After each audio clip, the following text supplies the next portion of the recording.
भैया जहाँ पवन सिंह जाए और वहाँ कुछ हंगामा ना हो, ऐसा तो हो ही नहीं सकता है। जैसे कि आपको पता होगा कि 9 तारीख को नॉमिनेशन था, पवन सिंह जी का नामांकन था। बहुत ज़्यादा संख्याओं में वहाँ के लोग पहुँचे थे, काराकाट के जितने भी जनता थे सारे लोग उस नामांकन में पहुँचे थे पवन सिंह के सपोर्ट में और पवन सिंह को सहयोग करने के लिए। लेकिन सर आपको स्क्रीन पे कुछ तस्वीरें दिख रहा होगा, एलिफेंट जितना भी मतलब नुकसान हुआ है, बाजा वाला का हुआ है, कुर्सी इतना टूटा है, वो सारे नुकसान हुआ है। कौन भरेगा इसका, कौन भरपाई करेगा?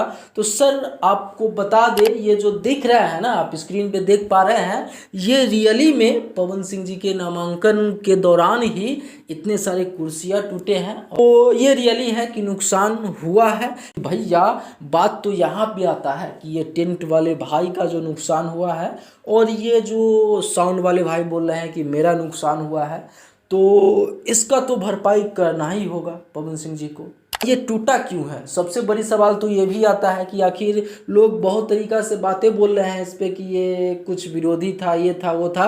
तो ऐसा कुछ नहीं था भैया, लाखों करोड़ों की संख्या में लोग था, वहाँ पे पैर रखने के लिए जगह तक नहीं था और वहाँ पे कुर्सी मिल रहा था, कुर्सियों पे लोग चढ़ जा रहा था। यहाँ तक कि प्लास्टिक का छोड़ दीजिए, ये लोहा स्टील का कुर्सी पर लोग खड़ा हो के ससुरा ओकरो तोड़ दिया है। कोई विरोध से नहीं तोड़ा है या कोई गुस्सा आके इस कुर्सी को नहीं तोड़ा है, बस पवन सिंह जी को देखने के लिए इतना नुकसान हुआ है। बाकी कोई विरोध ही नहीं था और ना कोई विरोध से इस कुर्सी वगैरह को तोड़ा है। ये सिर्फ पवन सिंह जी के जितने भी प्यार करते हैं ना, वो सारे लोग ही थे। खैर इस पे आप क्या सोचते हैं कि पवन सिंह को करना चाहिए या नहीं, हमें नीचे कमेंट बॉक्स में ज़रूर बताइए। फिर मिलते हैं कोई अगले बड़ा वीडियो के साथ, तब तक के लिए मैं सोनू आप सभी को नमस्कार।